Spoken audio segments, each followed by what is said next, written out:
It was raining that day. Not the kind of rain that washes away roads and fills the air with panic. No, it was the soft kind, the type that leaves the streets glistening and fills the air with a kind of magic you can only feel once in a while. I met Kim outside a bookstore. She was holding a red umbrella and browsing through a second-hand novel stand. Her fingers moved gently over the covers, and her eyes were focused like she was searching for a piece of her past. "Is that any good?" I asked, pointing to the book she held, Wuthering Heights. She smiled faintly. It's not a happy book, but it understands pain better than most people. That was our first conversation. And just like that, I fell for her, completely, hopelessly, and permanently. Our love wasn't loud. It was soft like autumn leaves, quiet like early mornings. The first coffee we shared was in a tiny cafe that smelled of old wood and cinnamon. She laughed with her eyes more than her lips. Kim had this way of making silence feel like a conversation. Our first fight? It was about a dog. She wanted to adopt one. I said no, too much responsibility. She didn't speak to me for 2 days. When we made up, she kissed my cheek and said, "I don't need you to agree with me. I just need you to believe in what I care about." I adopted 2 dogs with her a week later, but not all love stories stay perfect. 3 years into our relationship, things changed. Not suddenly, but like how a river slowly shifts its course.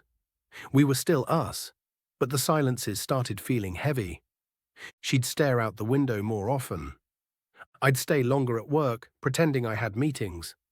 We stopped holding hands in the car, stopped saying "I love you" before hanging up.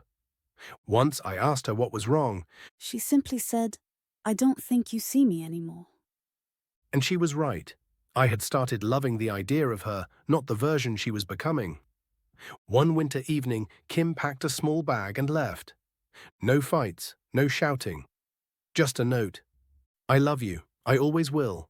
But I can't keep waiting for you to remember how we used to love." I stared at those words for hours. I didn't run after her, not because I didn't love her, but because I thought she'd come back.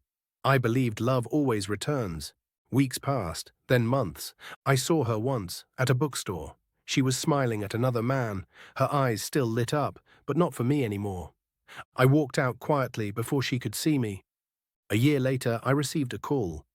Kim had been in an accident. A drunk driver, hit and run. She was gone before she reached the hospital. I broke that day.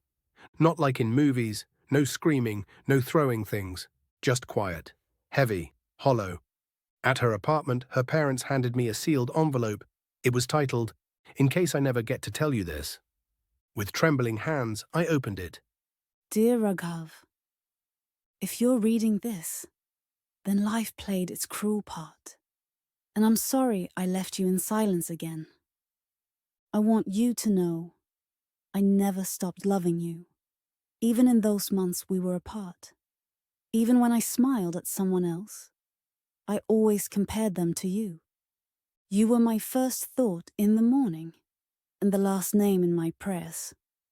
I know you tried, Raghav, in your own way. Maybe we were both learning how to love when we needed to know how to hold on. There were days I stood outside your building hoping you'd come out. Days I typed long messages and deleted them. Days I wanted to call, but didn't. But what hurt the most wasn't that we drifted. What hurt was that we never said goodbye properly. So here's mine. Goodbye, my love. If there's another life after this one, I hope I bump into you outside a bookstore. And I hope you ask me again, is that any good? Yours forever, Kim. I visit her grave every week, not because I believe she's there, but because I feel closer to her silence. I've framed the letter. It sits on my desk. Whenever I read it, I hear her voice in my head. I never got to tell her I still loved her, never got to say she was my home, even when she walked away. But maybe love doesn't always need an ending. Maybe some stories are beautiful because they were never finished. And that's okay. Because Kim, you were my chapter 1, and you'll be my last line.